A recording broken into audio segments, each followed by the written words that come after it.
E o Joel Rufino dizia: a esquerda não tem que ter uma política de segurança pública, a esquerda tem que ter uma política de proteção dos direitos. O que o Alessandro Barata dizia: não é direito à segurança, é segurança dos direitos, né? Olá, pessoal, bem-vindos ao 85º episódio do podcast Segurança dos Direitos.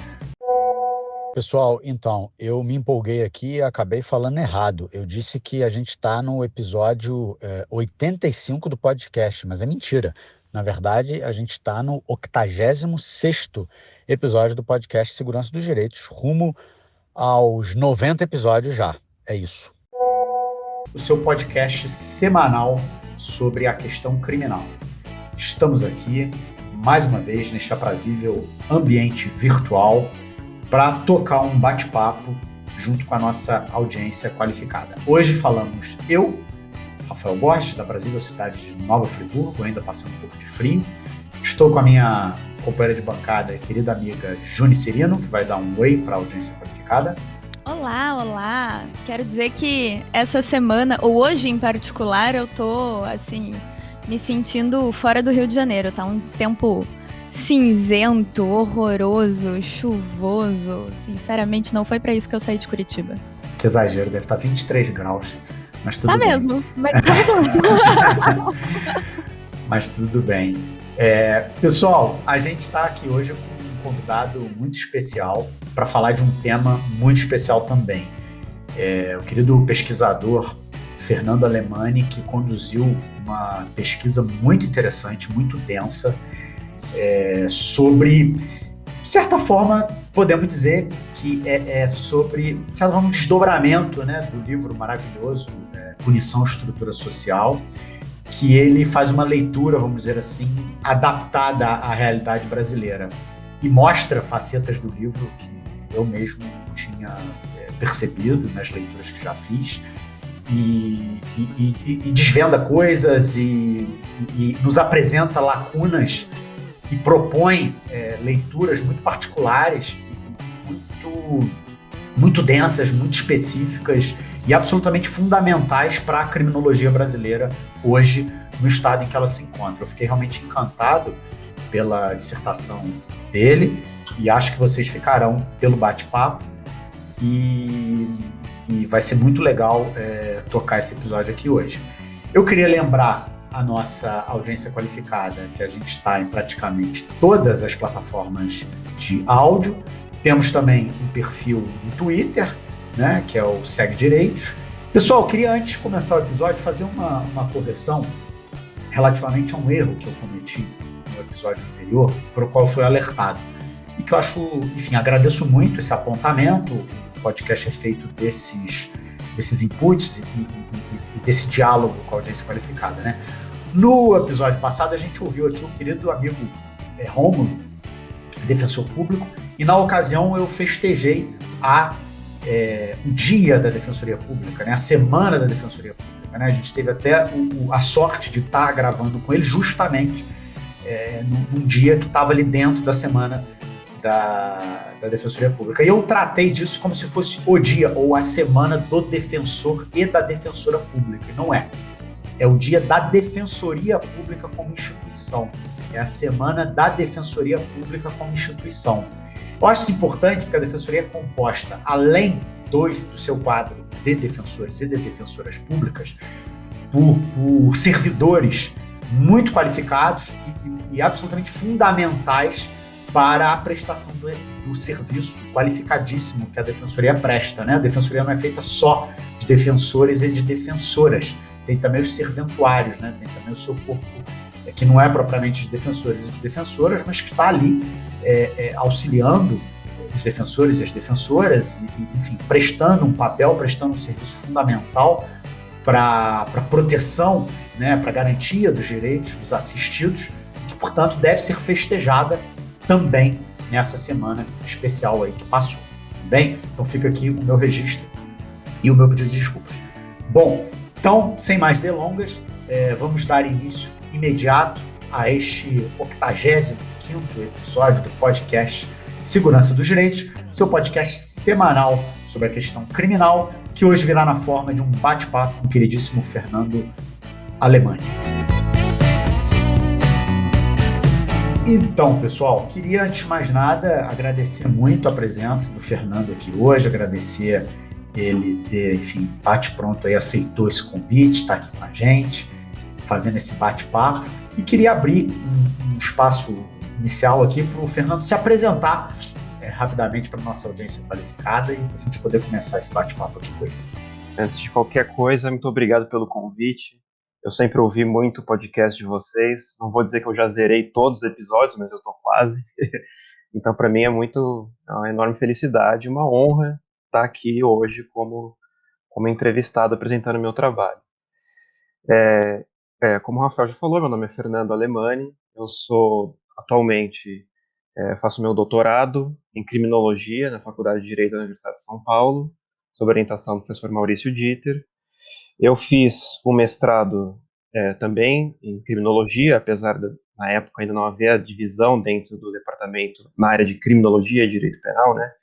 Então é curioso que no meu diploma de mestre, eu sou mestre em direito penal, apesar de eu desconhecer basicamente tudo de direito penal, eu não sou um especialista na área, eu estudo propriamente os temas da criminologia e ainda mais especificamente, né, a partir da leitura da teoria marxista. Então eu diria que eu estou mais nessa tradição de tentar fazer uma leitura da criminologia a partir do marxismo do que o caminho inverso, né? Eu não venho propriamente da criminologia, eu venho do estudo da teoria marxista e tentar fazer, daí sim tentar reintroduzir, né, reinserir os temas da criminologia nessa vertente de pensamento. Eu sou formado em Direito, né, pela USP, mas eu também fiz, durante um tempo, a graduação em Ciências Sociais, que foi muito importante para mim. Eu não consegui concluir o curso, porque logo eu entrei no mestrado, e daí eu tive que abandonar, porque não seria possível por simples limitação de tempo. Fernando, e eu acho que essa tua pegada mais sociológica, realmente, é o que torna a tua dissertação de mestrado, e aliás, eu tenho que te parabenizar por isso, porque a tua dissertação de mestrado é realmente um trabalho de muito fôlego, desses que a gente vê só muito raramente. Então, não é porque é uma pesquisa de mestrado que é uma pesquisa de qualquer forma rasa. Eu acho que você foi extremamente dedicado em buscar esclarecer realmente esse tema, esse objeto de pesquisa ao qual você se propôs.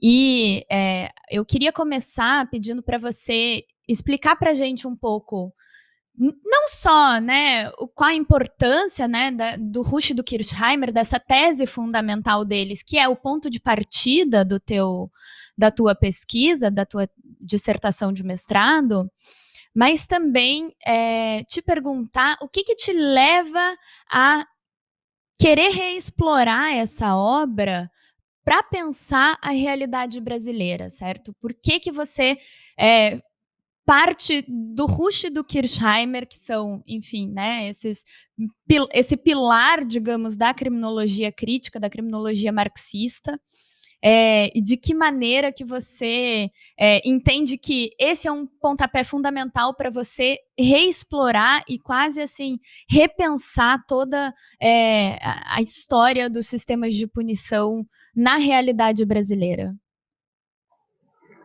Obrigado pela pergunta, Juni, porque ela, de certa forma, ajuda a gente a tratar os problemas da criminologia no Brasil, né? Como vocês falaram, a referência que eu faço no meu trabalho, a Ruth Kirchheimer, ela não é pontual. O próprio título da minha dissertação é Punição e Estrutura Social Brasileira. Então, eu tento fazer mais ou menos, né, aquilo que os autores colocam, né, logo na introdução do Punição e Estrutura Social, lá de 39, né, de desvendar como que os sistemas de relações de produção determinam os sistemas de punição, né. Isso, dito dessa forma, não quer dizer muita coisa, né, isso é mais ou menos quase uma orientação de pesquisa. O fundamental é a gente compreender de fato quais são os nossos sistemas de punição, os nossos sistemas de relações de produção, antes disso, né. Se a gente não tem essa compreensão, a gente não consegue sequer explorar a capacidade heurística dessa tese, e muito menos compreender a relação que há entre essas duas instâncias, aparentemente, né, se você olha pela superfície, simplesmente, da dinâmica do que a gente chama de sistema penal, né, das instâncias policiais, judiciárias e carcerárias, não está dado imediatamente o que isso tem a ver, por exemplo, com o modo como o seu país se insere numa divisão internacional do trabalho, no capitalismo contemporâneo, como isso se dá de forma... Isso não está dado, né, imediatamente. Assim, é um esforço gigantesco de investigação, e é disso que eu parto, né. E, propriamente, como eu cheguei nesse tema, eu imagino que já se veja que o tema ele não é nem um pouco limitado, né? Ele se propõe, né, minha dissertação, a fazer uma revisão de todo o período do desenvolvimento histórico do Brasil, desde que existe Brasil como essa terra que recebe esse nome, né? Ou seja, desde da entrada propriamente da colonização aqui, então eu proponho uma divisão desses períodos que nós podemos falar, desenvolver aqui mais para frente, né? E tentar traçar, então, mais ou menos, no limite das minhas possibilidades, essa história do desenvolvimento dos sistemas punitivos no Brasil. Eu acho isso um trabalho imprescindível de ser feito, embora eu já de pronto posso dizer com certeza que eu não tenho a capacidade individual de fazer esse esforço, que só no bojo de um grupo de pesquisas de longa duração pode ser concluído a contento. Eu posso tentar dar uma contribuição inicial para próximos desenvolvimentos. O fundamental de se desenvolver esses temas, eu acho, é pela própria limitação das pesquisas em criminologia no Brasil. Pesquisa sobre os problemas brasileiros e a partir de uma perspectiva crítica que se paute no marxismo, né? Que eu compreendo, pelo menos, e espero que uma parte, pelo menos consistente da nossa audiência, considere como uma teoria que, de fato, explica a nossa realidade, né? E veja, é curioso, né? A gente tem no Brasil uma tradição já bastante antiga de pensadores dentro da criminologia que dizem a necessidade desse trabalho ser feito. A gente pode citar um trabalho clássico, que é o trabalho do professor Juarez Cirino dos Santos, né, com a criminologia radical, quando ele diz, pelo menos é a forma como eu leio criminologia radical, que vem logo na sequência da criminologia da repressão, né? A criminologia da repressão eu entendo como um trabalho que busca dizer o caminho para fazer a criminologia não é a partir da etiologia positivista.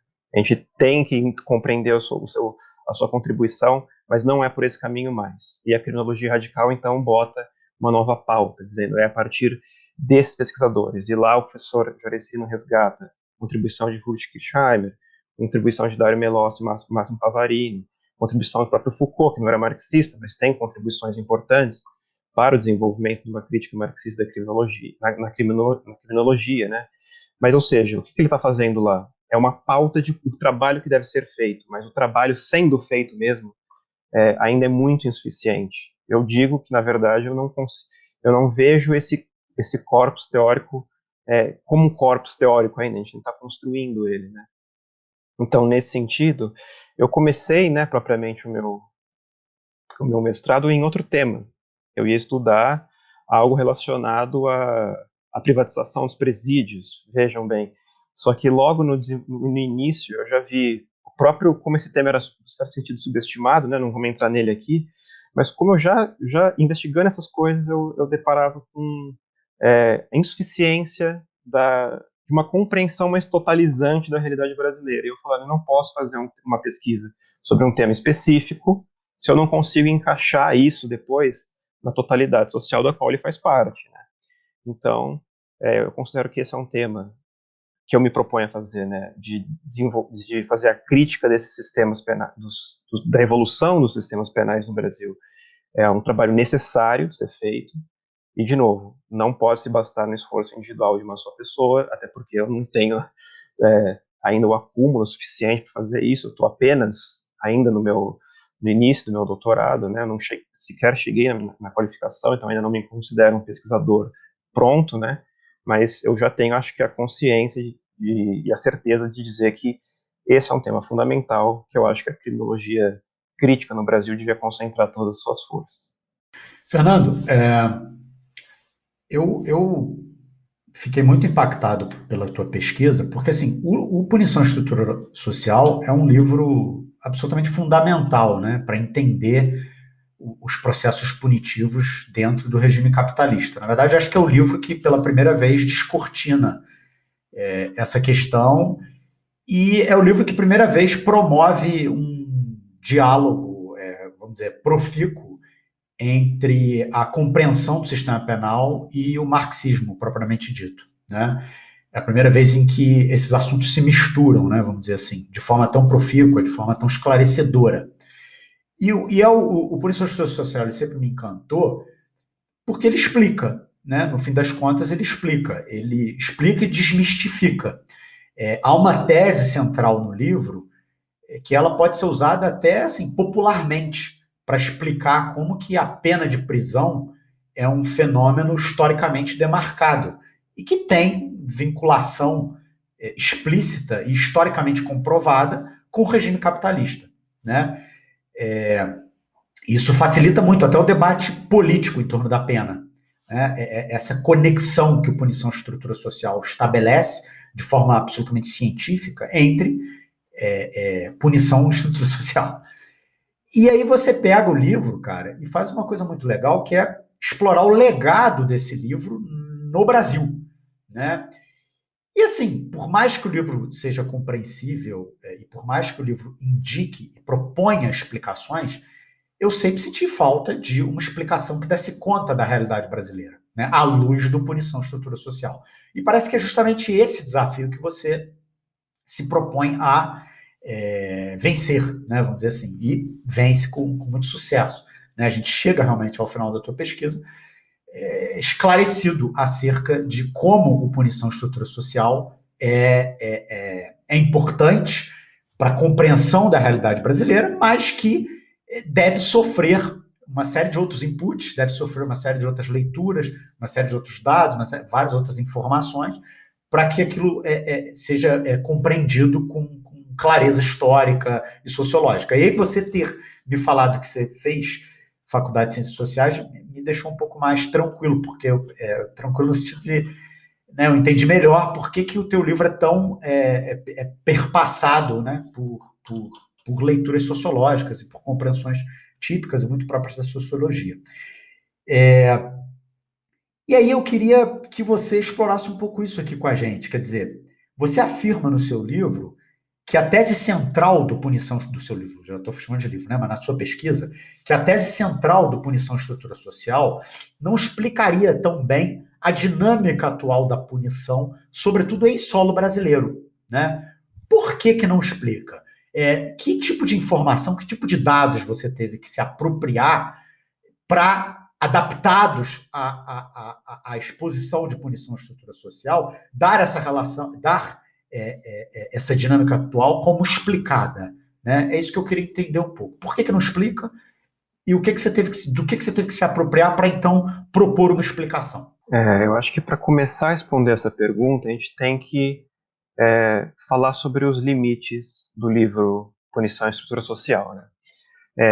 É muito comum essa importação acrítica da teoria estrangeira para explicar sem mediações a realidade brasileira, o que é uma garantia de fracasso, porque essas teses em geral não, sempre, elas nunca foram feitas pensando as realidades brasileiras, foram feitas pensando as realidades para quais os seus autores estavam voltados. Então, Rush e Kirchheimer estão explicando a transição do feudalismo para o capitalismo na Europa Ocidental. Então, é um espaço geográfico e temporal muito amplo no aspecto temporal, mas delimitado e que não compreende especificamente as relações do desenvolvimento capitalista no Brasil, né? Eu acho que um ponto de partida importante apesar da contribuição fundamental que esse livro tem, né, para a gente, e sempre vai permanecer lá como um dos fundantes, né, eu considero o primeiro livro que desenvolve uma investigação marxista mais aprofundada nos temas da criminologia. A gente pode, evidentemente, pegar antecessores a eles, né, como o próprio Pachucanes, ou antes o trabalho do Bonger, né? Mas nem o do Bonger tem limitações de outra ordem, né? Mas o próprio Pachucanes, apesar de estar correto, o que está ali não é o escopo central do livro, né? É apenas um capítulo final do Teoria Geral do Direito e Marxismo, né? No Arush Kirchheimer a gente já tem propriamente, vamos dizer assim, a fundação dessa investigação marxista na criminologia. Mas isso não quer dizer que a gente não possa criticá-los, né? Pelo contrário, a gente deve partir da crítica a eles para justamente superá-los no sentido dialético do termo, né? Conservando ainda sua contribuição, mas sabendo delimitar os seus limites. E veja, um limite que existe no livro entre a proposição fundamental que ele tem de explorar a relação entre os sistemas de produção e os sistemas de punição, e o modo como eles fazem isso no livro. Eles falam sobre sistemas de produção, mas se a gente for ler o Punição e a Estrutura Social, a relação que eles fazem da economia capitalista com o desenvolvimento dos sistemas punitivos não é propriamente na questão do sistema produtivo, mas no modo como a partir do sistema produtivo se desenvolvem as dinâmicas do mercado de trabalho, de oferta e demanda de força de trabalho no que a gente chama de mercado de trabalho, da compra dessa mercadoria que é a força de trabalho. Veja, isso está inserido no sistema de relações de produção, mas não é propriamente disso que se trata. Uma coisa a gente, no debate sobre as dinâmicas do mercado de trabalho, explicar os motivos que fazem porque o preço dessa mercadoria força de trabalho, ou seja, os salários, variam. Outra coisa é a gente explicar por que existe salário, por que existe assalariamento. E é isso que propriamente diz respeito aos sistemas produtivos. Eu digo isso porque se a gente for tentar fazer, como em geral se pensa, uma história do desenvolvimento dos sistemas punitivos, a partir apenas dessas relações de oferta e demanda de força de trabalho, a gente já tem um problema gigantesco para explicar a punição no Brasil antes, vamos dizer assim, de 1930, onde a gente tem, de fato, o início, vamos colocar nesses termos aqui, de um desenvolvimento industrial mais consistente, né? Nós não explicamos o que seria a punição durante todo o período da escravidão, porque evidentemente não tem mercado de trabalho no período da escravidão, nesses termos restritos, né, como é tratado no Punição e Estrutura Social. Nós não conseguiríamos compreender como isso se dá também no longo período que vai já da decadência do período da escravidão até o desenvolvimento da industrialização e da urbanização. A partir, vamos colocar em 1930 como esse paradigma histórico, assim, ou seja, o que vem ali desde meados do século XIX até 1930, que é já uma transição dessa economia escravista para uma economia tipicamente capitalista, industrial, também não conseguiríamos explicar se fôssemos nos limitar a essa primeira análise. Então, primeiro é identificar essa limitação do Rush Kirchheimer, que é posto lá, e explorar o sentido mais forte que essa tese tem, né? Então, isso primeiro parte, veja, a gente não pode direto atacar o tema da punição. Primeiro temos que entender o substrato material que está por trás disso. Então, quais são, afinal de contas, os sistemas, os desenvolvimentos das relações de produção no Brasil durante toda a sua história, né? E é isso que eu tento fazer nos dois capítulos principais que compõem a minha dissertação. Ótimo. E aí você vai falar da especificidade da punição nas sociedades de capitalismo dependente. Isso eu achei muito interessante essa abordagem que você faz, porque a pretensão do Rush e do Kirchheimer, obviamente, não foi tratar do regime, né? Não foi tratar de realidades específicas. Embora eles trabalhem com dados de realidades específicas, né? Recortadas territorialmente, recortadas no tempo histórico, eles trabalham numa perspectiva bastante teórica. E aí você, quando fala da especificidade da punição nas sociedades de capitalismo dependente, você parece que está muito claramente, me corrija se eu estiver errado, olhando para a realidade brasileira. né, que é um exemplo, digamos, bastante eloquente do capitalismo dependente. E aí você trabalha com essa especificidade da punição a partir digamos, não é de premissas, mas a partir de coisas que estão colocadas lá no Punição e Estrutura Social, só que você vai para além, né? Por isso que você trabalha com a especificidade, né? Porque você não fica com aquilo que está no livro. Eu queria saber quais são essas especificidades e de que forma isso está conectado com a tua conclusão ali, mais ou menos no trecho, quando você fala da instrumentalização das agências do sistema penal, né, para dar conta dessas especificidades. Queria que você explorasse um pouco esse ponto. Deixa eu complementar muito brevemente aqui essa pergunta do Rafael. E pedir para você também explorar um pouco mais, Fernando, essa questão, digamos, da diferença entre a esfera de produção e a esfera de circulação e como que isso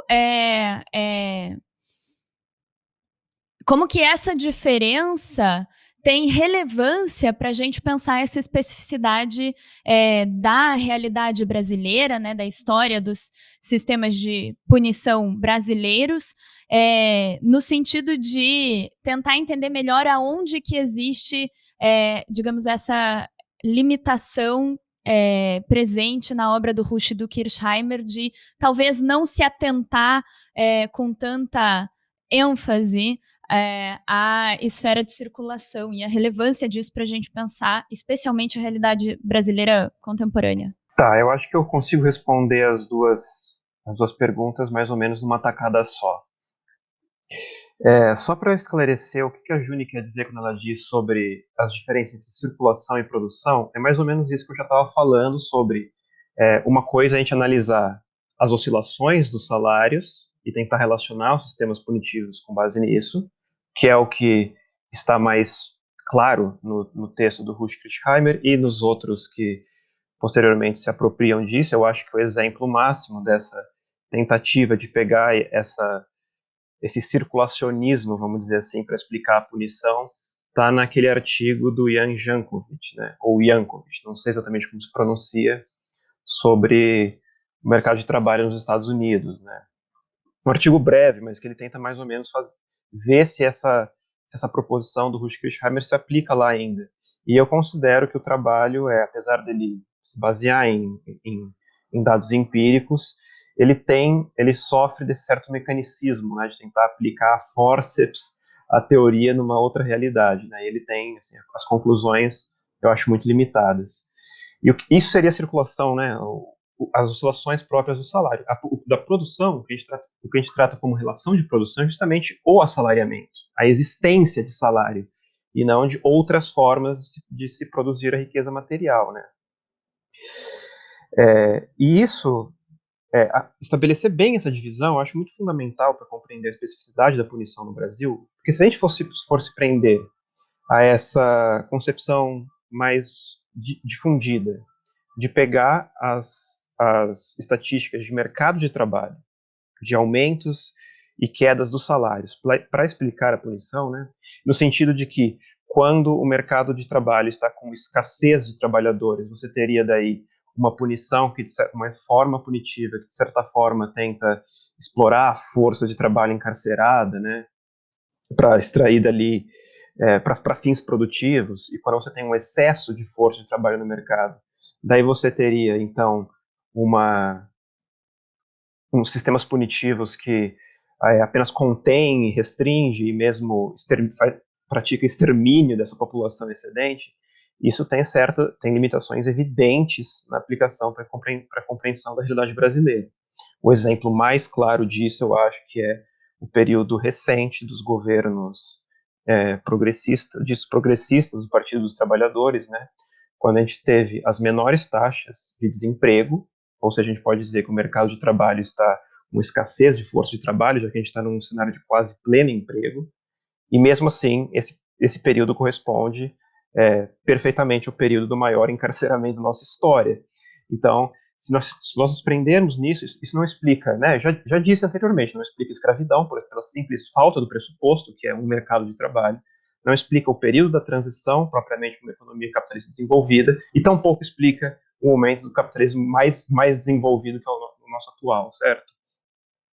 Então, isso já, para daí entender a especificidade da punição no Brasil, eu tenho que fazer um certo um trabalho de compreensão de qual é a especificidade do próprio desenvolvimento capitalista no Brasil.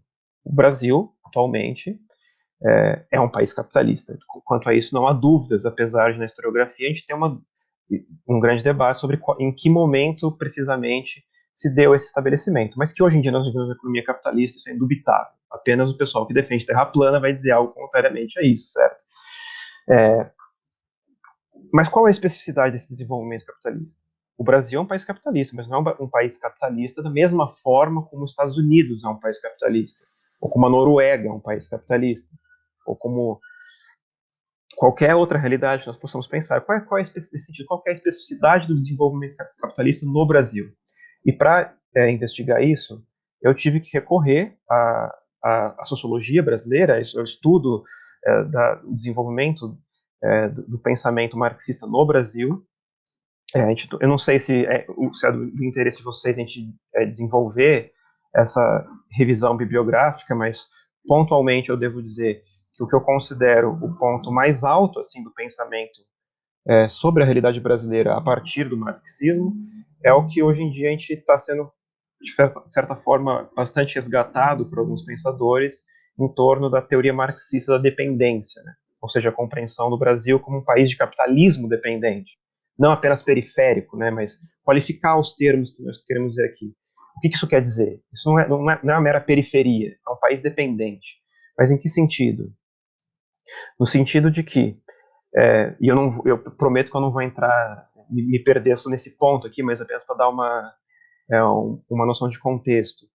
Pela forma como o Brasil se inseriu na economia capitalista mundial, dado que o desenvolvimento do capitalismo não se deu a partir do Brasil, mas o Brasil sim entra nesse desenvolvimento mundial do capitalismo, inicialmente como colônia de Portugal e depois como o que vai se estabelecer daí como um país dependente. Esse sentido dependente do desenvolvimento capitalista no Brasil se deve em virtude do que a gente pode chamar uma certa divisão internacional do trabalho, né? Ou seja, o Brasil sempre vai ficar, pelas estruturas de propriedade do capital, adstrito à produção daquelas cadeias produtivas menos produtiva, certo? Menos intensiva em tecnologia, etc. Por motivos que eu não sei se é interessante a gente entrar aqui nessa explicação, mas a teoria marxista da dependência explica isso com certo rigor. Em virtude dessa desigualdade do desenvolvimento capitalista nos países, os países de capitalismo dependente, menos produtivo, historicamente, exportam, transferem sua riqueza para os países no outro polo da dependência, que são os países imperialistas, certo? Em virtude dessa constante perda de riqueza, a classe capitalista no Brasil ela precisa desenvolver técnicas, métodos de compensar isso. Na medida em que ela não pode elevar a sua produtividade, porque é justamente esse o limite estrutural de que a gente parte, ela recorre ao único caminho que lhe sobra, que é superexplorar a classe trabalhadora. Superexploração aqui, num sentido não apenas de uma exploração a mais. Não é apenas que a classe capitalista no Brasil tira mais-valia dos seus trabalhadores do que ela faz na Europa ou nos Estados Unidos, por exemplo. Superexploração no sentido de que ela tem que limitar a própria remuneração da força de trabalho, ou seja, o próprio salário. O salário no Brasil, nesse sentido, ele nunca corresponde exatamente ao que seria o valor da força de trabalho. O valor da força de trabalho, para a teoria marxista, aqueles bens de consumo que reproduzem em condições normais que como um produto sócio-histórico, né, um produto também da cultura nesse sentido, mas esse standard normal nunca pode ser atingido num país de capitalismo dependente, porque é a partir da subtração justamente desse fundo, vamos chamar assim, fundo dos salários, que a classe capitalista brasileira e dependente latino-americana em geral consegue se compensar dessas perdas nas trocas com o estrangeiro. Deixa eu te interromper aqui muito rapidamente, porque acho que para ilustrar isso que você está dizendo para a nossa audiência, é interessante essa pesquisa recente que saiu a respeito do salário mínimo real brasileiro, né, que está 5 vezes acima do salário mínimo que o trabalhador recebe. Ou seja, o, o valor pago para o trabalhador não é suficiente para a subsistência mínima dele. Isso é uma coisa que está se tornando cada vez mais intensa, né? Cada vez mais dramática realmente para a classe trabalhadora. Essa disparidade entre o salário mínimo que é pago e o salário mínimo real está se tornando cada vez mais, enfim, cada vez mais incisiva, digamos. Sim, se a gente for buscar, tentar deixar isso em termos mais concretos, né, o que seria essa disparidade entre o valor da força de trabalho e o salário no Brasil, é o que a gente tem ali para os estudos, acho que é o Diese que faz, né, tenta fazer o cálculo do salário necessário, né, nesse sentido, de o que são o mínimo necessário para a reprodução de um patamar digno de existência. O salário do Diese, se não me engano, ele está calculado ali em torno de R$ 3.500, quando a média da remuneração per capita no Brasil é algo em torno de não chega a R$ 1.500, né? Então é uma diferença substantiva aqui. E por que isso tem, e o que isso tem a ver com a punição, né? Veja, oscilações, quedas altas e baixas do salário é algo normal no sentido de que é normal no capitalismo isso acontecer, né? E não há maior complexidade de compreensão de que, em certos momentos, a classe trabalhadora recebe, de fato, algo abaixo, como salário, algo abaixo do que seria o necessário para sua reprodução, nesse patamar normal, vamos dizer assim, né? Mas no Brasil não, né? Em países dependentes, o que a gente está vendo aqui é que isso tem que ser algo permanente. Isso tem que ser permanente estabelecido dessa forma. Veja, então a gente não está tratando de meras oscilações do ciclo econômico, né? Porque não é por causa das crises. Tanto em momentos de crise quanto em momentos de ascensão econômica, isso tem que estar acontecendo, porque é assim que o capitalismo dependente se reproduz. Mas como que é possível isso acontecer? Ou seja, a pergunta é, como é possível fazer a classe trabalhadora aceitar permanentemente um patamar indigno de existência, né? Essa é a pergunta. E daí a solução que eu proponho é de que isso não pode ser feito simplesmente delegando-se isso ao que a gente chama de forças do mercado, né? As forças do mercado, oferta e demanda, né? E, no sentido mais vulgar da coisa, ela explica essas oscilações, justamente como a gente disse. E nas oscilações está pressuposto que esse caráter de compensação, de que se compensa com o tempo. Então não há maior dificuldade de compreender por que a classe trabalhadora aceita uma subremuneração em um momento de crise, por exemplo. Porque no momento da ascensão isso é de certa forma compensado e isso mantém, no longo prazo, essas oscilações se compensam. Mas não, no Brasil isso não pode se dar apenas por esses mecanismos econômicos. Então tem que intervir aqui um mecanismo eminentemente político, ou seja, uma intervenção do Estado nessa relação.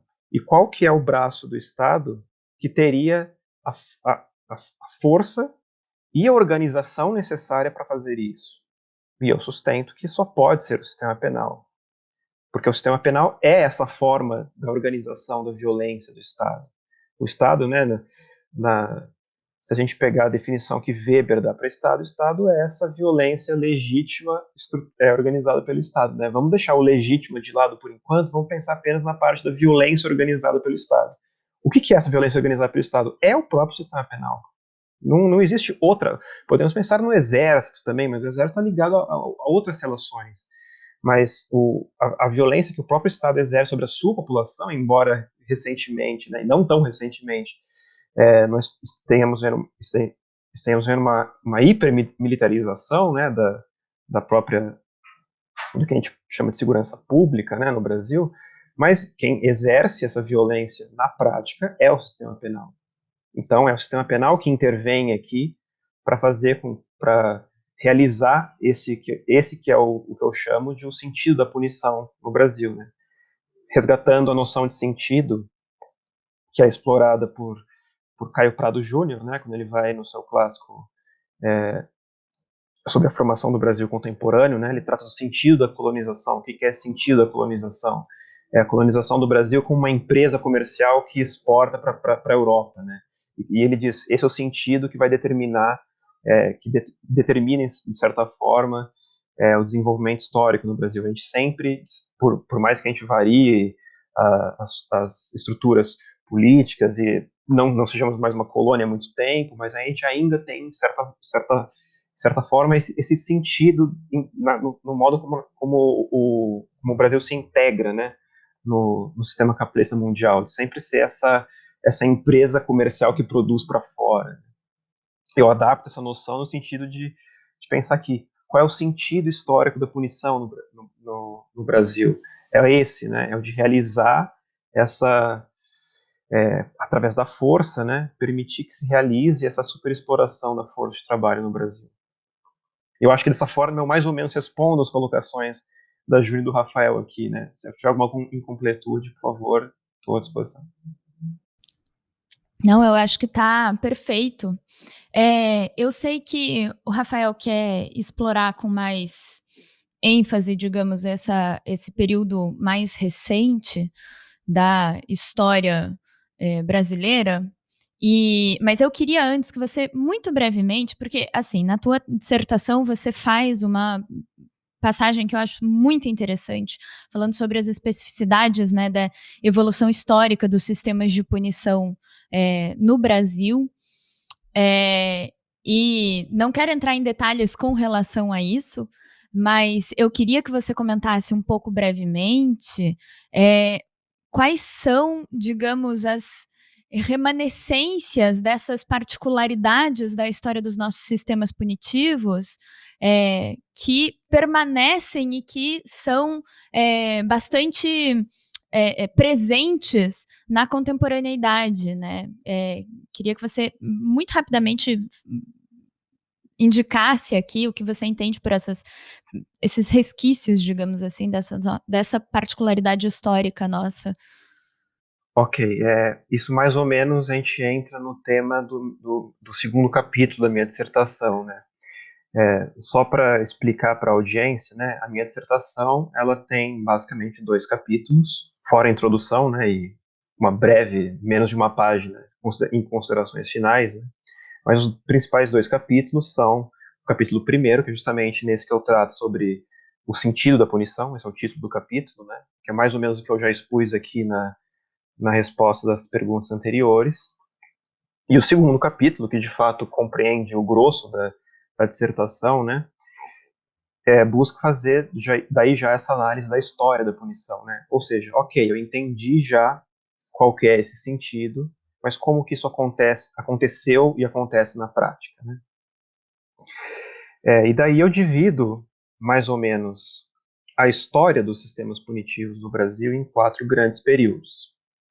4 grandes períodos que eu defino, né, não a partir dos acontecimentos do mundo da política propriamente dito, mas né, se a gente está tentando fazer uma adaptação, uma aplicação da tese de Hurst-Kirchheimer, né, de explicar os sistemas punitivos a partir dos sistemas produtivos, então eu busco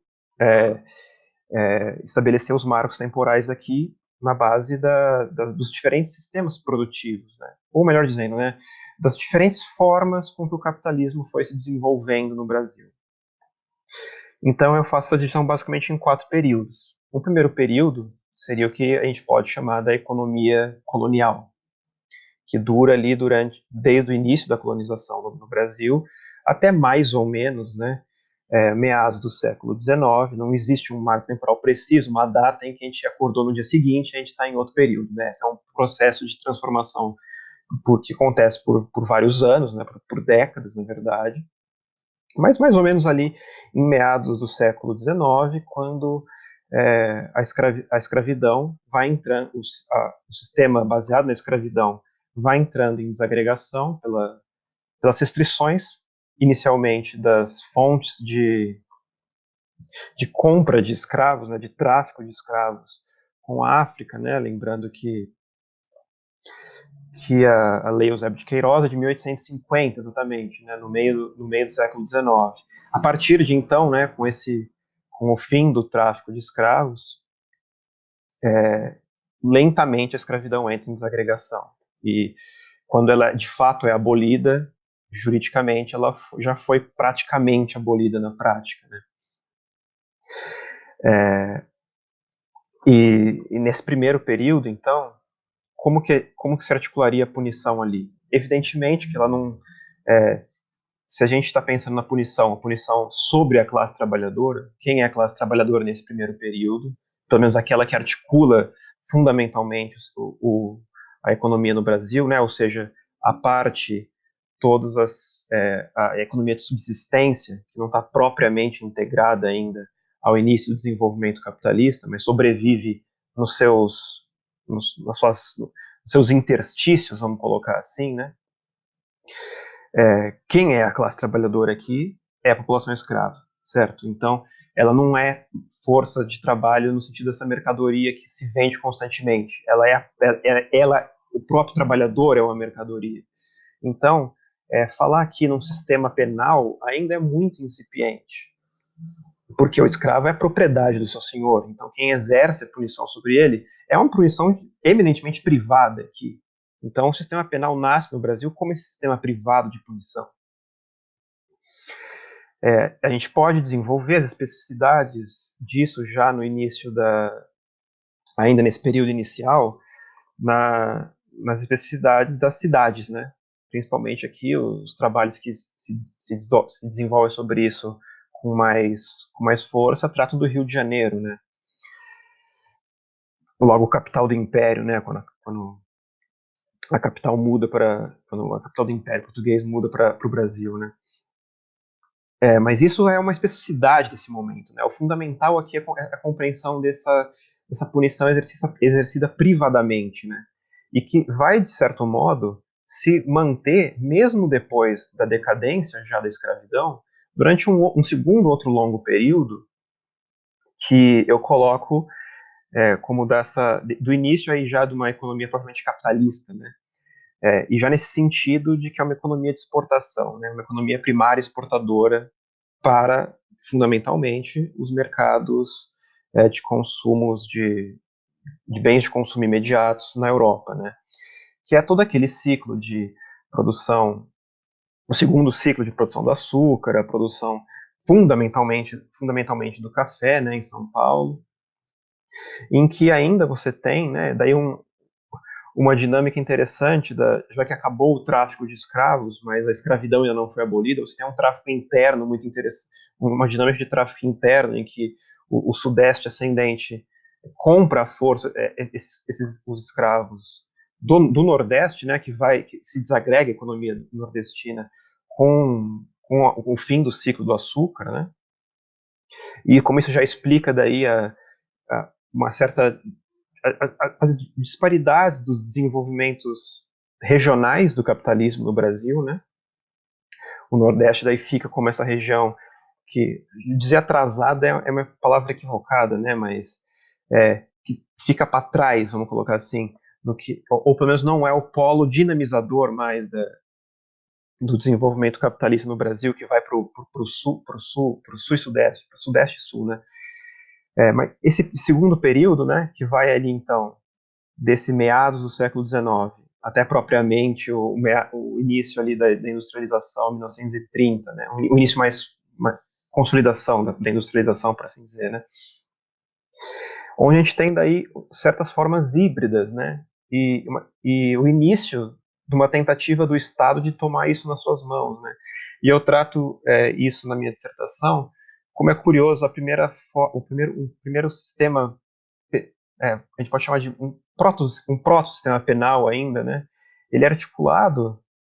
Veja, se a gente está dizendo que durante toda a colonização, período da escravidão propriamente, era uma punição privada, não faria nenhum sentido a gente pensar o cárcere ali como uma instituição que dinamiza isso, que realiza isso. Quem realiza isso são os próprios feitores do senhor de engenho, né? E as suas tropas de capitães do mato, né, etc.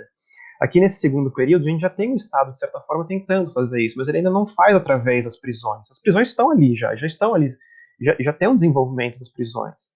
Mas se a gente pegar os trabalhos históricos que estudam os cárceres imperiais, e existem em grande profusão, assim, o que a gente vai ver como síntese geral que a gente pode tirar desses trabalhos é a pouca relevância ainda dessa estrutura para a articulação de algo como propriamente um sistema penal, né? E quem que exercita isso? Quem que realiza a punição aqui? E é muito curioso ver isso. Quem faz esse papel inicial é o exército, né? É o exército através do recrutamento forçado, né? Isso a gente consegue ver desde os trabalhos mais antigos. O próprio Caio Prado Júnior, ele já mostra isso, como os períodos de recrutamento forçado nas cidades eram um período de terror, assim, né? De desagregação da população. Então, essa é uma... E o recrutamento forçado, ele vários dos, vamos dizer assim, pequenos crimes, né? Os crimes como homicídio e tal, o que chegava o que era, de certa forma, pega por um desenvolvimento de um aparato judiciário ainda muito incipiente, esses crimes, vamos colocar assim, mais graves, eles eram tratados na base da prisão, mas eles eram a exceção.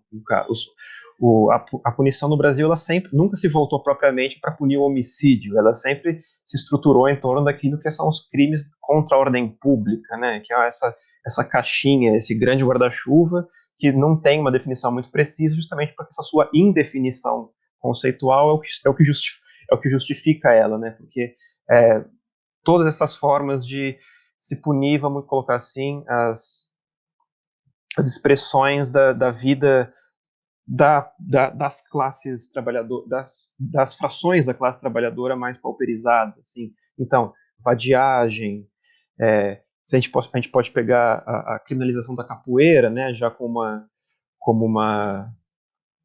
uma forma quase diretamente racista, vamos colocar assim, porque a capoeira ela está vinculada com a cultura, com o desenvolvimento da cultura negra no Brasil, mas ela não é dita dessa forma, né? Mas é quase como se dissesse, né? Porque é sabido quem são, qual é a cor dessas pessoas, né? De onde elas estão, qual é o seu extrato social, né?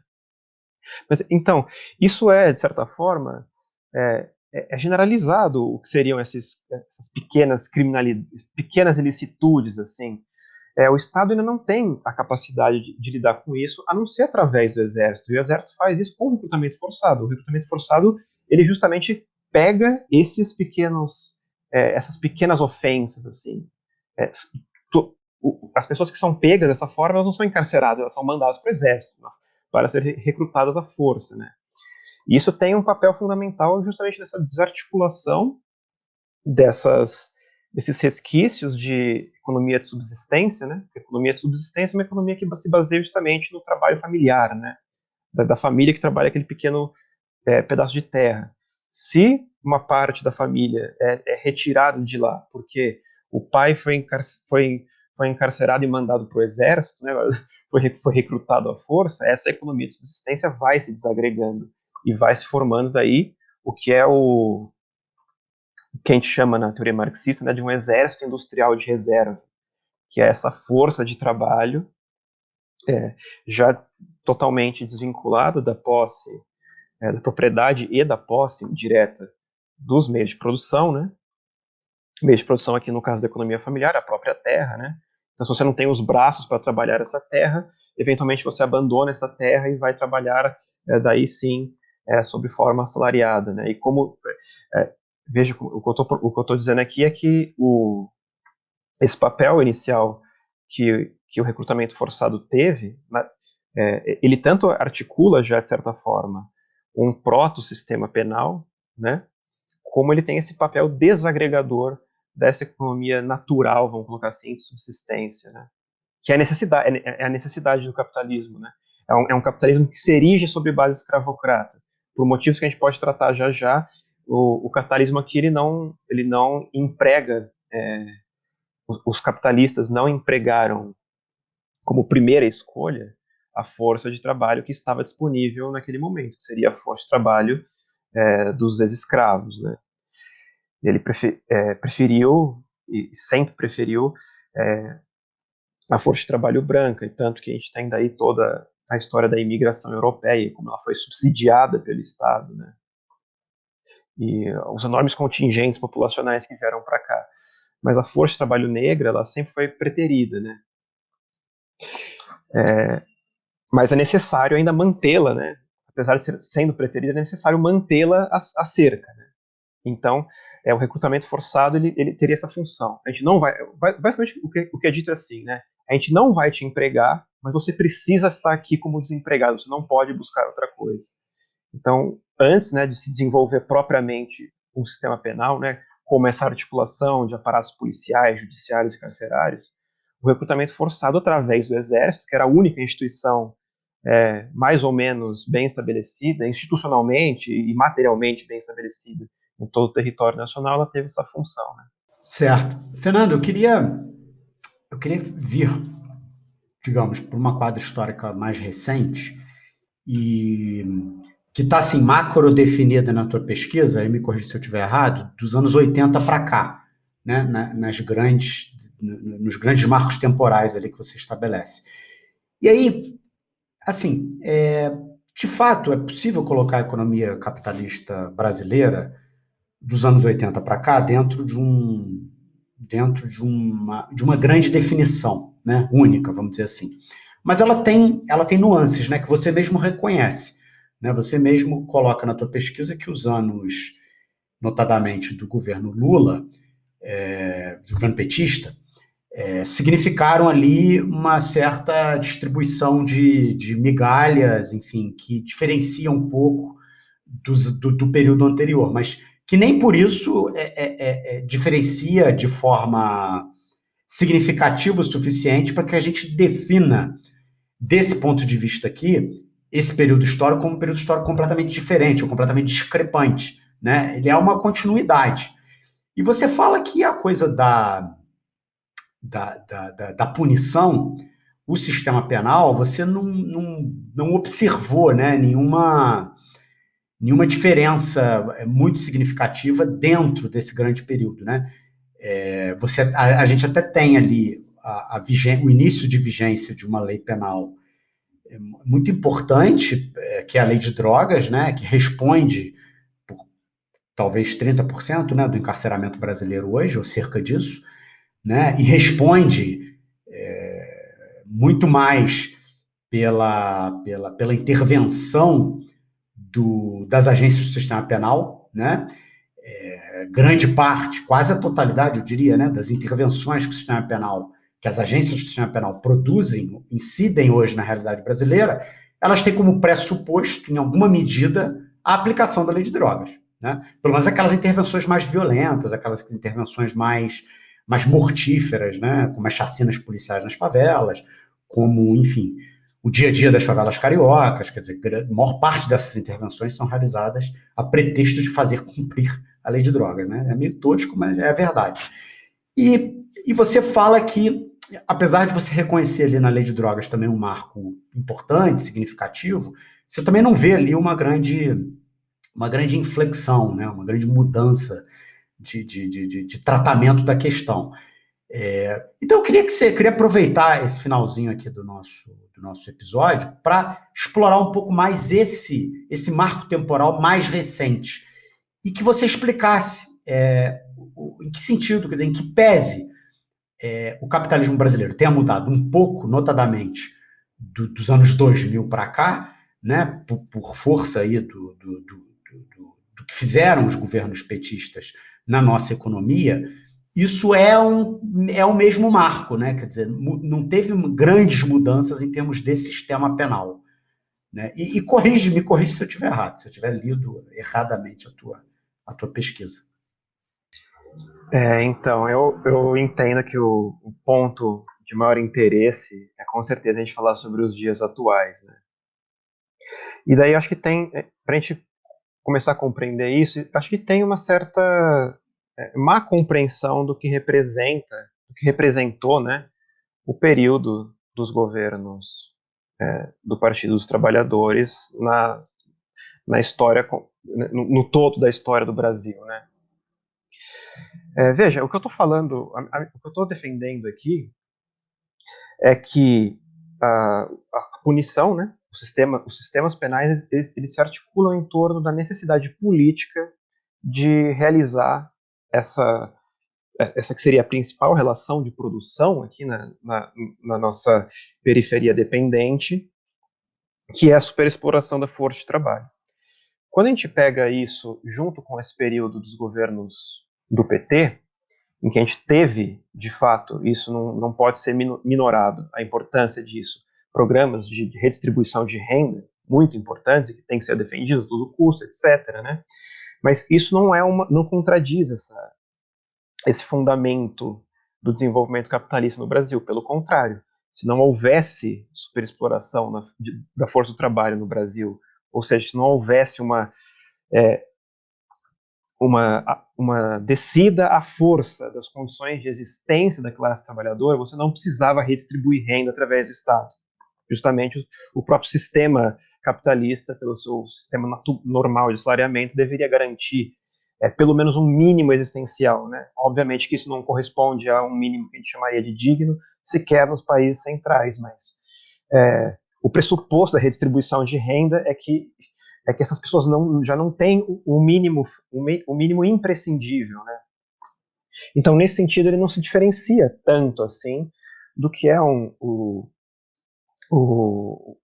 em longa duração o desenvolvimento capitalista no Brasil. Em certo sentido, na verdade, e é duro a gente fazer essa aceitação, mas o modo como o capitalismo se desenvolve hoje no Brasil, ele, de certo modo, ele é uma involução, é uma fase já degradada do que ele era, por exemplo, no período anterior da ditadura, né? Veja, não é algo fácil de ser dito aqui, mas o fim da ditadura, ele além de ser o restabelecimento da democracia, mas ele também é o início de um período de longa da entrada do Brasil no que a gente chama de neoliberalismo, né? Então a gente está tendo uma desagregação da nossa base da base produtiva baseada na indústria, né?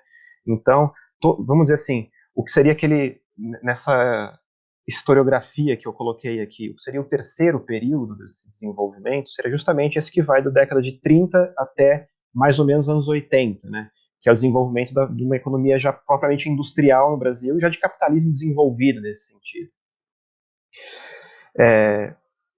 E nessa época, a gente ainda não tem o sistema carcerário, justamente, ainda como o que dinamiza a principal instituição do nosso sistema penal. A principal instituição punitiva nesse período são as polícias. É nesse período que se desenvolvem, que se consolidam a forma militarizada de policiamento ostensivo, né? Se consolida finalmente na ditadura, né? A forma como a gente tem até hoje, a forma institucional final, vamos dizer assim, foi desenhada na ditadura, né? Isso se mantém, mas quem fazia isso durante o período dessa economia mais industrial ainda não eram o cárcere. A gente não tinha taxas elevadas de encarceramento durante a ditadura militar. E por que essa mudança, então, para esse período que vai dos anos 80 até os nossos dias pandêmicos atuais, né? Justamente essa desagregação dessa economia industrial, uma reprimarização, vamos colocar assim, da economia brasileira, novamente voltada para as necessidades de exportação, né? E daí o que a gente tem com isso é toda a base industrial que foi construída, e a base industrial, não estou pensando apenas nas indústrias, nos polos fabris, mas todo o desenvolvimento urbano que vem junto com isso, né? Existe, evidentemente, uma relação muito íntima entre o desenvolvimento industrial e o desenvolvimento urbano, né? A indústria é uma produção em massa, então ela demanda um mercado de massa, tanto de massa de força de trabalho para ser empregada na indústria, quanto um mercado consumidor de massa, né? Mas quando você tem uma decadência desse sistema, né, e a gente vê a cada ano a participação da indústria na produção bruta brasileira caindo cada vez mais, né, meio que toda essa estrutura física, né, das indústrias e das cidades e a população que faz parte delas, ela se torna super ociosa, né? É uma superpopulação relativa, né, um exército industrial de reserva muito maior do que o que seria o que a gente tinha no período anterior, né?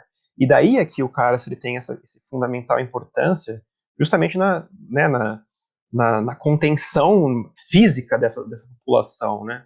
O que já não se pode fazer mais apenas não quer dizer que não exista, né? Muito pelo contrário, apenas com base num policiamento ostensivo, que antes era feito com aquelas prisões por averiguação, né? Que era a coisa mais disseminada na ditadura. O policial pegava o sujeito, levava sem acusação nenhuma para as carceragens nas delegacias, o sujeito ficava lá 1, 2, 3 dias, saía. Mais ou menos essa era a forma principal de articulação de uma estrutura punitiva nesse período intermediário. No período atual, não, justamente por causa disso, né, dessa super ociosidade da nossa população trabalhadora, que agora não tem sequer o privilégio, entre muitas aspas aqui, de ser explorado pelo capital, né? Então ele é cada vez mais crescentemente, vamos colocar assim, né, estocado nas nossas prisões, que são justamente, né, e as prisões não têm condições dignas de existência, não é por acaso, né? Mas a mera constatação dessa indignidade ainda não nos leva a muita coisa, né? A compreensão de que essa população já era ociosa, então por isso não precisa se preocupar com ela, isso dá uma nova visualização para esse problema, né? E daí isso desnuda também, de certo modo, o limite histórico dessa experiência que foram os governos, esses 13 anos de governos petistas, progressistas no Brasil, né? Eles não atacaram esse problema. O problema que não estou tratando aqui nem da questão da questão do sistema punitivo, onde não tratou de maneira alguma mesmo, né, as políticas de segurança pública dos governos federais. Obviamente que isso não é responsabilidade única do governo federal, né, porque o grosso de segurança pública é articulado pelos estados, mas o governo federal não pode se eximir de tentar pautar isso, né, para os estados. Foi de nulo para uma contribuição inversa, né? E daí você cita muito bem a lei de drogas como esse fator. Mas veja, a lei de drogas não cria esse problema de fundo. Ele surge dessa forma como o desenvolvimento capitalista no Brasil se dá na atualidade, né? A lei de drogas, evidentemente, não contribui para conter isso. Ela não é de forma alguma uma lei de contenção. É uma lei que dá vazão, simplesmente, a essa necessidade, mas ela não cria essa necessidade, né? Sim, sim. Isso é claro, sem dúvida. Mas eu penso assim, em termos de... E eu acho muito interessante um apontamento que você faz no final da tua pesquisa, quando você fala que você teve um pouco a ideia, ou você um pouco se estabeleceu o desafio de retirar a criminologia dos criminólogos, né? De forma a devolvê-la para o campo de crítica radical ao capitalismo.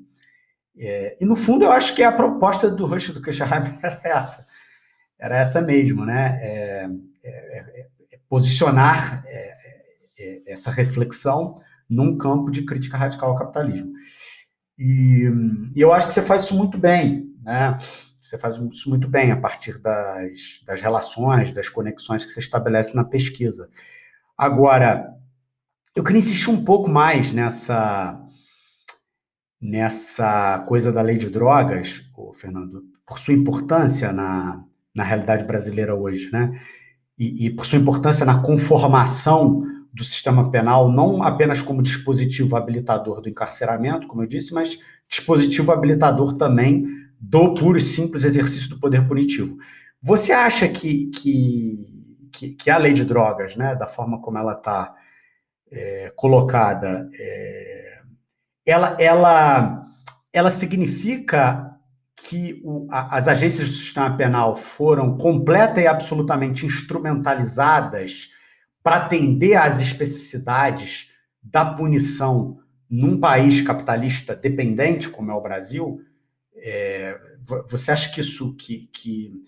Eu insisto um pouco nessa pergunta e coloco ela dessa forma, um pouco para explorar as contradições disso mesmo, né? Não que os governos petistas pretendessem uma gestão da política brasileira que fosse completamente afastada dos marcos capitalistas, ou marcos fosse completamente afastada, mas havia ali uma proposta de afastar dos marcos do capitalismo dependente, puro e simples, né? E aí me parece que essa lei de drogas ela vem justamente na oposição a essa pretensão. Não sei se, de um modo global, isso faria sentido, até pela maneira como se desenvolve o neoliberalismo no Brasil e na América Latina, né?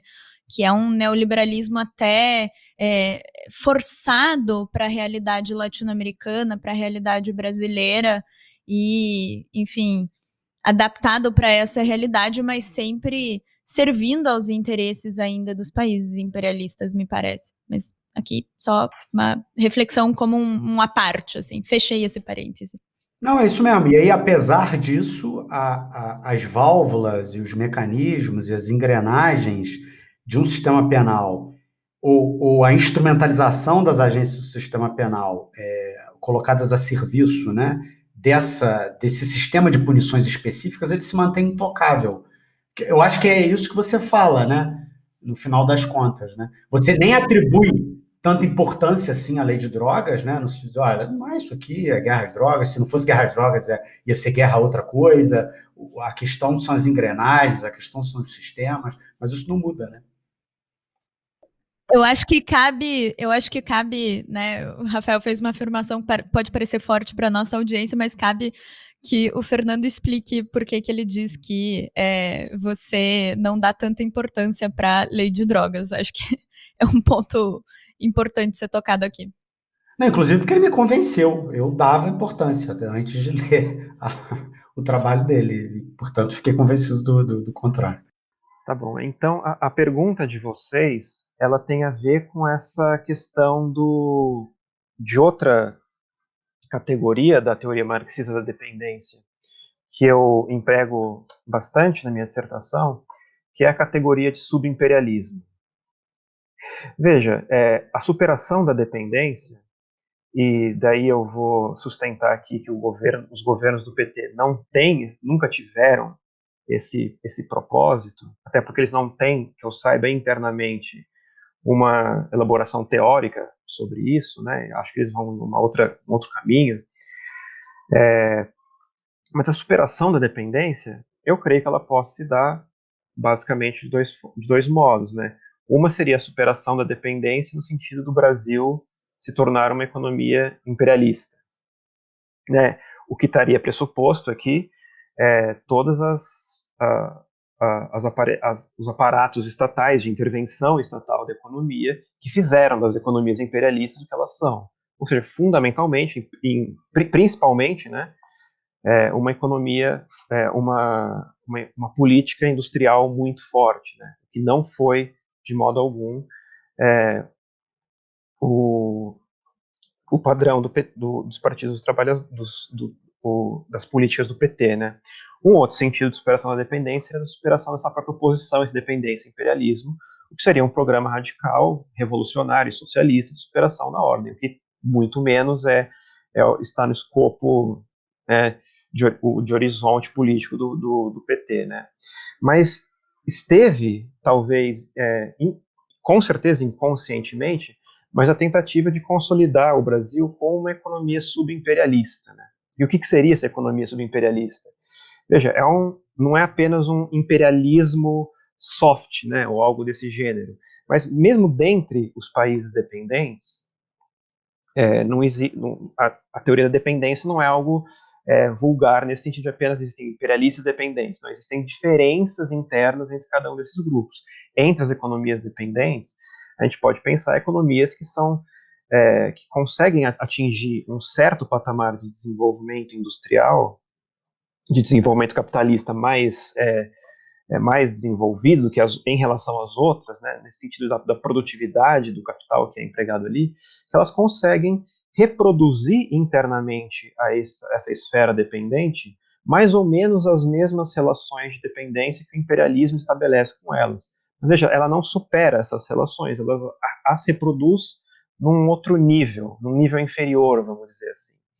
E o Brasil teve, durante os governos do PT, eu acho que talvez, em certo sentido, uma tentativa nisso, né? É durante esse período que a gente vê a grande entrada principalmente das construtoras brasileiras, através de BNDES e tal, que vão construir obras no Peru, tanto que todos os problemas da extensão da Lava Jato no Peru é em torno disso, né, em torno das megas construções lá no Peru, né. Na América Latina como um todo, na própria África, em Angola, a gente tem a participação muito forte da Odebrecht, mas nesse sentido não houve essa tentativa de superação. Houve um acomodamento, vamos colocar assim. Um acomodamento nos próprios patamares. Ou seja, a dependência ainda está aqui. Ela ainda está aqui. Ainda está aqui a superexploração da força de trabalho. Se a minha explicação para o sistema punitivo estiver correta, o sentido da punição ainda está aqui. Então ele ainda está presente, por mais que você possa ter uma economia relativamente desenvolvida em comparação com as outras economias latino-americanas e dependentes em geral. E isso para voltar então finalmente ao tema da provocação sobre a lei de drogas, no sentido de que, veja, não é que tanto faz, poderia ser se não fosse a lei de drogas seria outra coisa qualquer. A questão é se essa necessidade de base está presente ali. E apesar, né, de tudo isso que eu falei aqui, do Brasil se individualizar entre as economias dependentes, o Brasil é, dentre as economias dependentes na América Latina, a economia subimperialista. Né? Ele não tem, por exemplo, uma concorrência por esse posto, seja da Argentina ou do México. O México tem muito mais uma relação umbilical com os próprios Estados Unidos, né? Mas tem que ser tratado com muitas outras mediações. Né? Mas o Brasil se põe dessa forma, mas ele se põe ainda como dependente, e necessitando, então, desse instrumental político para a conservação da superexploração da força de trabalho. E, dessa forma, somos uma economia subimperialista, tudo bem, mas ainda não também, não é que a gente está exportando capital para produzir em plantas industriais extensas em outros países. Nosso subimperialismo ele se dá né, em outro sentido, né, dessas grandes obras e tal. Mas o sentido de uma desagregação industrial no Brasil ainda é característico desse período. E daí isso volta a tudo aquilo que eu já falei, né, dessa criação, uma super ociosidade da população que tem que ser contida mais ainda, né? Tem que ser mais ainda contida. Então a necessidade da punição ela não se basta mais na polícia. E veja, a polícia brasileira ela está longe de ser uma polícia de excelência, né? Muito pelo contrário. Mas a própria brutalidade da polícia não basta. Você precisa encarcerar essas pessoas em massa ainda, então, né? Então, assim, a lei de drogas, ela é uma desculpa muito... A guerra às drogas e a lei de drogas é uma desculpa muito oportuna. É a desculpa que existe. Assim, seria outra se as necessidades fossem as mesmas, sabe? Mas eu não vou dizer que não há nenhuma importância, por exemplo, em se lutar por reformas na lei de drogas, né? Porque ela dá vazão a isso. Mas no limite em que o sistema penal existe, né, ele existe também de forma institucional. Então, as instituições precisam existir de um modo a realizar esse sentido da punição, como eu chamo. Né? Veja, isso não é consciente dos agentes do sistema penal, eles não são malvadões que estão lá encarcerando as pessoas porque eles sabem que precisa disso para os capitalistas continuarem explorando. Eles estão longe desses debates, eles não sabem disso, eles reproduzem isso, a sua forma de ação, na forma de ideologia, justamente, né? Então eles acham que estão fazendo um grande trabalho prendendo em massa pequenos traficantes que foram pegos com quantidades risíveis de maconha e crack, né? Então, se essas estruturas conseguem ser mudadas nesse sentido da sua ideologia interna e da própria instrumental de que ele se baseia, se você retira poder para os juízes determinar a prisão provisória, ou se você delimita melhor esse poder, você consegue, dentro da institucionalidade, nos limites, nos limites que inevitavelmente isso tem, mas você consegue, pelo menos, tentar uma contenção desse poder punitivo, mas é isso. A gente ainda está trabalhando, né, no limite da contenção. A gente não está conseguindo solucionar o seu problema de base, que implicaria, né, desfazer esse sentido da punição, a necessidade de que a punição se articule assim. A gente fica sempre daí nesse caminho, nesse eterno esse jogo de pequenas reformas aqui, um trabalho de formiguinha, uma conquista aqui, a gente perde outra lá, a gente ganha uma audiência de custódia aqui, a gente perde numa permissão para prender antes do trânsito em julgado da sentença, né, em outra. E vai nesse jogo, mas é o jogo que a gente está disponível para a gente atualmente, porque, né, a gente está longe de ter uma organização suficiente, né, dos próprios aparatos do que seria uma esquerda combativa, assim, né, e colocando a advocacia e os magistrados progressistas, eles existem, né, poucos, né, mas existem, né. A gente está longe ainda de ter esses aparatos, de ter uma OAB do nosso lado, de ter um tribunal com súmulas que sejam favoráveis a nós. Né? Então a gente ainda está lutando com as armas que a gente tem, que é essa, da contenção mínima dessa barbárie, assim. Mas essa contenção, e acho que é isso que é o que eu penso que possa ser o maior contributo no sentido de organização política que o meu trabalho possa ter, é de que se nós nos restringirmos a isso, por mais valoroso e imprescindível que esse trabalho seja, né, a gente vai estar sempre fazendo ele e sempre tendo conquistas de um lado, derrotas de outro, e a desgraça máxima do sistema carcerário não está dando sinal de arrefecimento e se reproduz, e se reproduz. Quando você falava a gente ganha uma coisa aqui e perde outra coisa lá, eu só conseguia lembrar do que a gente perde. Mas eu me lembrei rapidamente do juiz de garantias, né? Eu ia dizer, a gente ganha o juiz de garantias ali, aí perde uma liminar lá, né? Que suspende ele eternamente, e vai nesse jogo, né? De perde o tempo todo. Você ia falar, Júlia? Sim, é interessante porque isso explicita muito a necessidade que a gente tem de realmente articular politicamente essa crítica criminológica que se faz, essa crítica criminológica que é feita. Que não basta a gente ficar discutindo, enfim, entre nós mesmos, né? Quando a gente tem campos extremamente progressistas e dispostos a mudanças talvez até bastante radicais, que não conseguem, digamos, se afastar dessa lógica punitiva, dessa racionalidade penal para operar a sociedade. Então, acho que a maneira como você expõe o teu argumento contribui bastante para isso, porque está muito próximo da nossa realidade, né? Mostra o quanto isso é necessário. E, enfim, de tentar abranger, digamos, o campo da esquerda, ou das esquerdas, como for preferível, de realmente expandir essa crítica que é preciso fazer, porque não só a gente tem um problema de, digamos, de cooptação cooptação imperialista, assim, dessa racionalidade penal, mas que para a realidade brasileira a gente não pode abrir mão dessa crítica porque é muito mais fundamental do que parece, é muito mais radical no sentido de raiz realmente, no sentido marxiano do termo, é muito mais radical do que parece, muito mais necessária, né?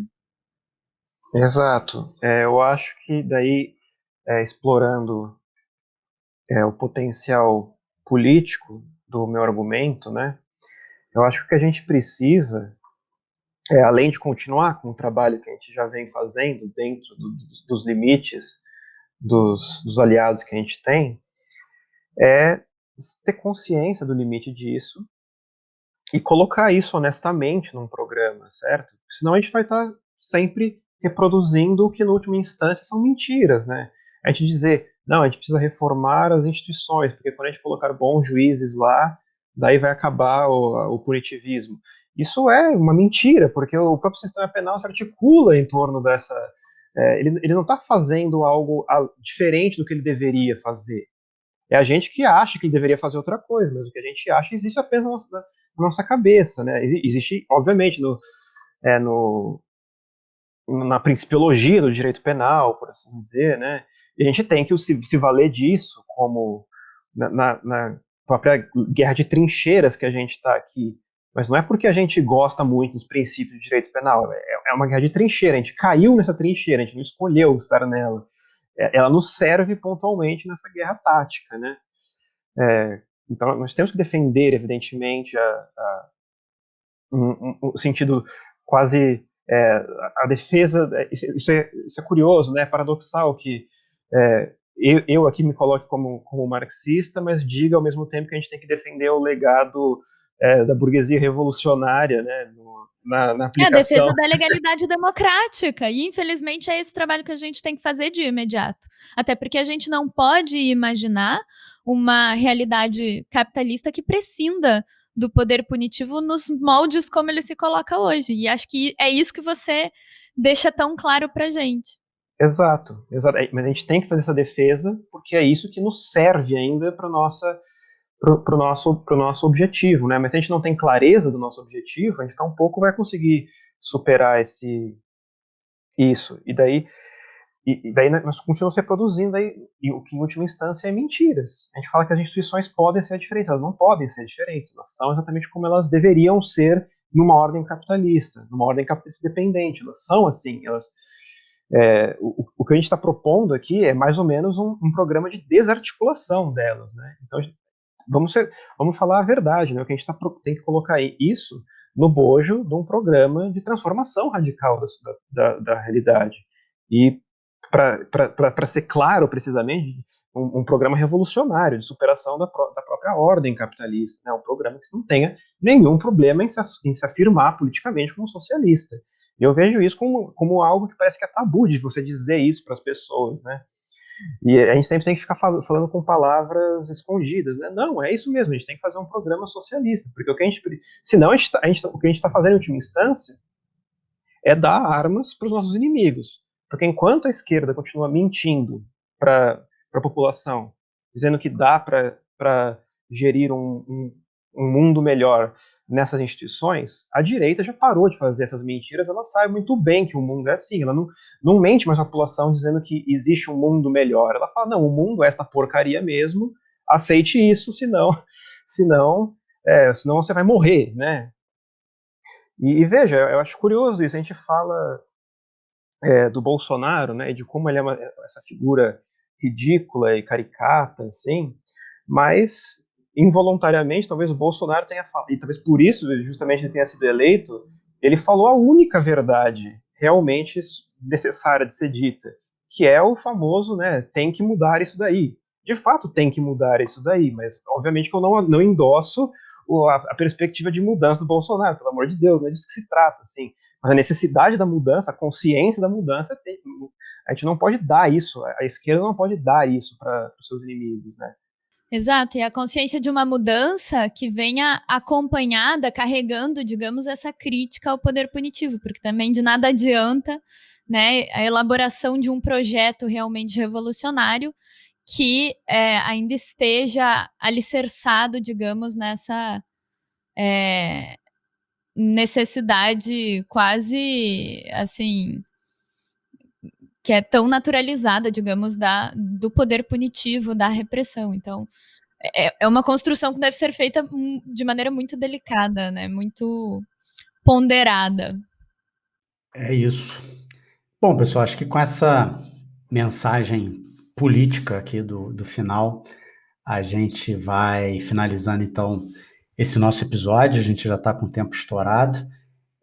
De fato, o episódio não deu conta de explorar, enfim, todos os aspectos da pesquisa do Fernando, mas, enfim, porque o nosso tempo é curto, né, e o trabalho é um trabalho de muito fôlego. Mas acho que conseguimos aqui pegar pelo menos os seus aspectos centrais e as suas conclusões mais importantes, e entendo também que problematizamos, a partir do que está escrito ali, reflexões que são muito caras para a nossa audiência. Eu queria agradecer muito ao Fernando, mais uma vez, por ter estado aqui com a gente, dizer que foi um bate-papo muito especial, muito, muito produtivo, muito profícuo.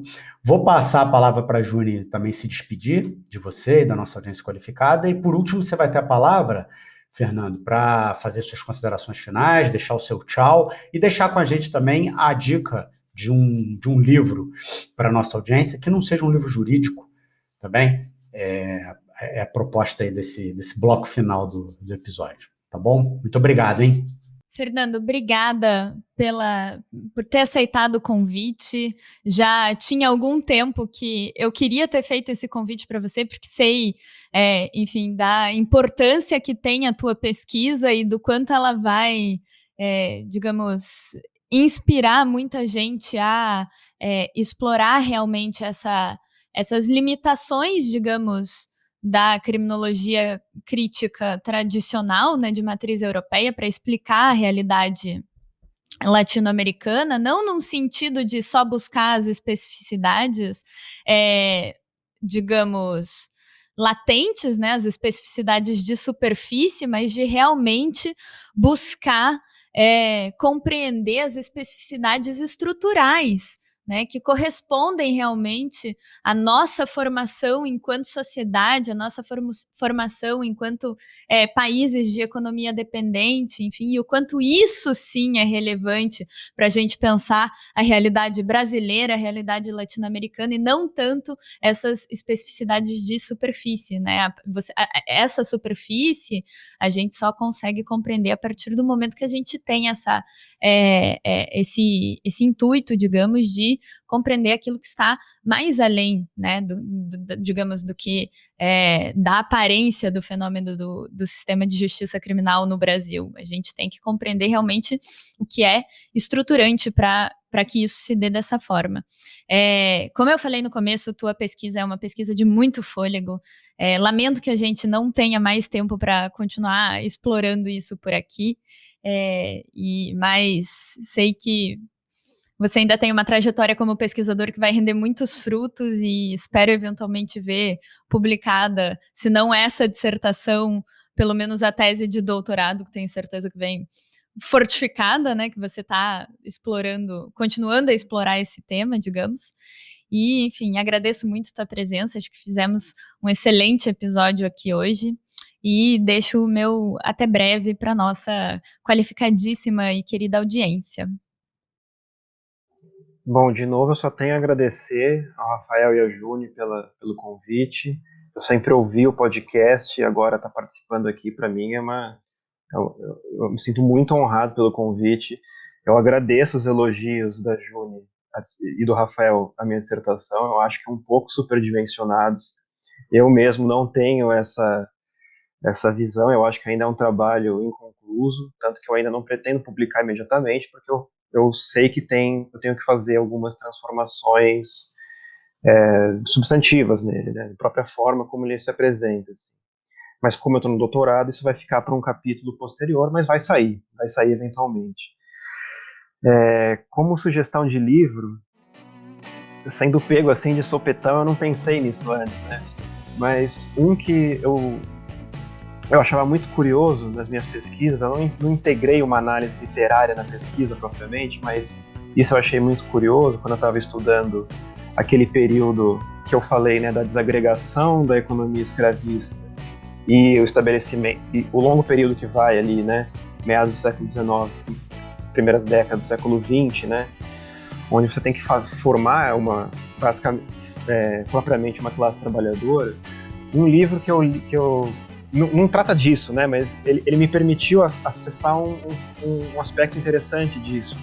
É o clássico de Guimarães Rosa, né, Grande Sertão Veredas, em que ele está tratando, todo mundo conhece mais ou menos do que se trata, né, as aventuras no cangaço, né, no sertão do Brasil, né? Ele nem nomina especificamente qual estado que seria, mas é aquele meião que vai norte de Minas, Bahia, um pedaço de Goiás, né?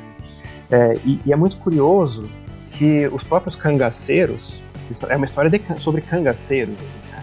Eles não se chamam, eles não se nomeiam como cangaceiros, eles se nomeiam como jagunços, que seriam o contrário do cangaceiro, né? O jagunço é aquele contratado pelos senhores de terra lá, né? Da economia em desagregação do Nordeste, né? Para justamente ou exterminar esses grupos de cangaceiros propriamente e fazer as vezes de uma protopolícia, né? Isso eu vi a dificuldade da própria organização do instrumental policial, né? Porque o que é o cangaço? O cangaço é esse banditismo social móvel, né? Então ele não respeita limites de municípios, de estados. Então havia um grande problema de articular as polícias, né? Os inícios dos corpos policiais para perseguição dessas coisas. Então basicamente isso não era feito pela polícia, era feito pelos jagunços. Os jagunços eram recrutados onde? Dos próprios cangaceiros, né? Então há essa indeterminação desses papéis sociais, né? Quem é o cangaço, quem é o jagunço. E isso eu vi, é muito curioso no Guimarães Rosa, veja, não é um livro sobre isso, né? Mas ele fala sobre esse problema que eu estou tratando aqui. Mas ele mostra essa indeterminação do papel no fato de que os próprios cangaceiros se chamam de jagunços. Isso é muito interessante, se eu puder dar uma segunda indicação, é sobre essa mesma coisa, né? Mas não é de livro, seria de filme, né? Que é o clássico também, Glauber Rocha, que é o Deus, o Diabo na Terra do Sol, né? Que é a mesma coisa. É o personagem do Antônio das Mortes no filme, que é o jagunço, ele é um ex-cangaceiro, né? Ele vai lá para exterminar o cangaço. E é isso, é sobre essa forma híbrida, assim, nunca o que é crime, o que é o contrário do crime, né? A própria ideia de uma guerra contra o crime no Brasil, ela é muito absurda nesse sentido, assim, uma tentativa a fórceps de pôr na realidade uma concepção que ela não respeita, né? E é isso, gente, são essas sugestões. Muito bom, muito bom. Um grande abraço, pessoal, até a próxima.